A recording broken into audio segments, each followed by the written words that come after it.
On a daily basis, junior Katrina Peralta follows a regular routine. She starts her day with zero-period leadership, where she plays the role of junior class vice president, spends lunch with the Pell students, follows the school day with softball conditioning, rushes to cheer practice, and ends her night with a gym workout. But there's a time when such activities were out of reach for Peralta. The doctor had diagnosed me with pneumonia, so I took antibiotics for about 2 weeks, and that was in the beginning of April. And the last day I finished up my antibiotic, the very next day I went completely paralyzed. In April 2011, Katrina Peralta was diagnosed with Guillain-Barré syndrome, an illness that causes sensations of weakness and tingling in the body. It was really hard for me because I really couldn't say much, really couldn't do much. So as soon as that happened, they started the process of treatment the very next day, and they ordered more MRIs to see if there was anything that they had missed in their emergency room MRI. And there really wasn't much that they missed, but I started treatment and I was there for about 2 weeks. These sensations sometimes spread to full body paralysis, affecting roughly 3,000 Americans, including Peralta. I was so overwhelmed with just all the needles and medication and just all the people. Peralta had first pushed herself 3 years ago, before her 8th grade graduation, determined to learn to walk again after losing mobility due to bed rest. I was pretty determined to walk for graduation, and I had 2 weeks to do it. So every day I would get up and take 3 steps if that was my max. Peralta used the doubts the doctors had towards her return to physical normality to motivate her to push her limits. When I was in the hospital, the doctors told me that I'm not going to be playing sports the same, I can't run the same, and it's just going to be, everything's going to be different.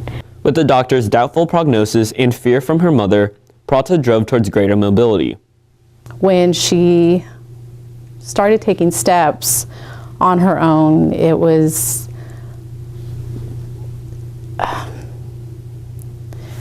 I was happy, but yet I was sad because of the fact that my daughter has to be going through this pain.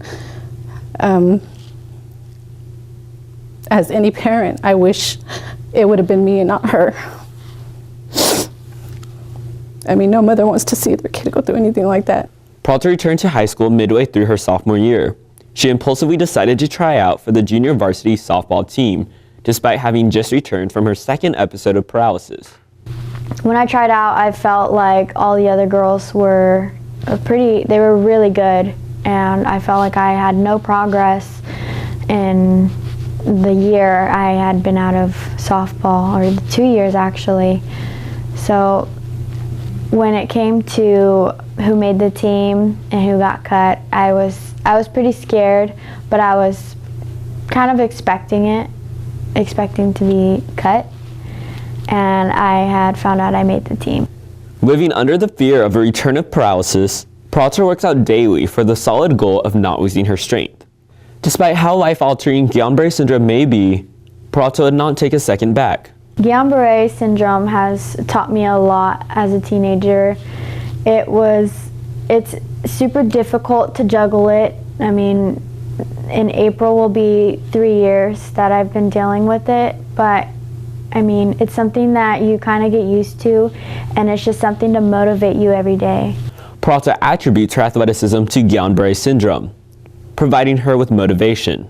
I hear all these people who are just like, I'm tired, I don't want to do that because I'm lazy, and it's just like, you have 2 legs for a reason, go use them. Peralta has not suffered from a full episode in 6 months and appears to be on her road to recovery. Her next test of physical ability? Joining the mat in 2015 as a wrestler and completing a triathlon. This has been Tommy Tran and Mariah Dominguez reporting for JNN.